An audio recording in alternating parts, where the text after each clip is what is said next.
के काम में लगी रहती थी और साथ ही गांव के पास के खेतों में भी कुछ खेती करने में मदद करती थी।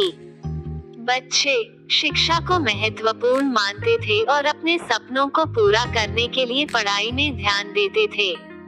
वे इस गरीबी के दुर्भाग्य को देखकर हार नहीं मानते थे, बल्कि खुद को समर्पित करके अपने प्रत्याशाओं को पूरा करने के लिए अपने पढ़ाई में लग जाते थे।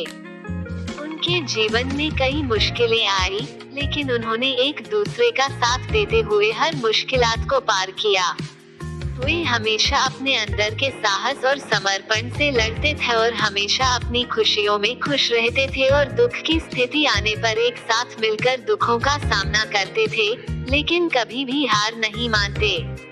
एक बार जब रमेश की तबीयत बहुत बिगड़ गई थी, तब सभी ने एक साथ मिलकर उनकी देखभाल की और पत्नी रमा ने घर के पालन पोषण की जिम्मेदारी भी संभाली। कुछ दिनों बाद जब रमेश की तबीयत ठीक हो गई, तब फिर से उसने फैक्ट्री जाना शुरू कर दिया। धीरे धीरे समय बीतता गया, बच्चों की मेहनत और परिवार के साथी समर्थन का फल उन्हें मिला। छोटी बेटी अच्छे अंकों के साथ स्कूल से वापस आई और बड़ा बेटा भी अपनी पढ़ाई पूरी करके घर वापस आया।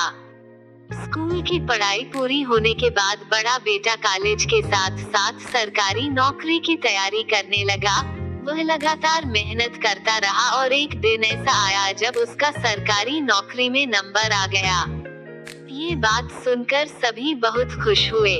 छोटी बेटी भी मेहनत करके अपनी कक्षा में सबसे अच्छे अंकों से पास होती रही। अब उनकी गरीबी पहले से कम हो गई। अब वे आरामदायक जिंदगी जीने लगे। बच्चों की पढ़ाई और मेहनत से उनका भविष्य स्वर्णिम होने लगा।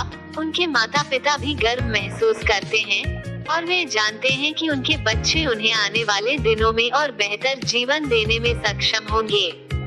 ये गरीब परिवार की कहानी हमें ये बताती है कि समर्पण, मेहनत और उम्मीद से भरी जिंदगी में भी सफलता हासिल की जा सकती है।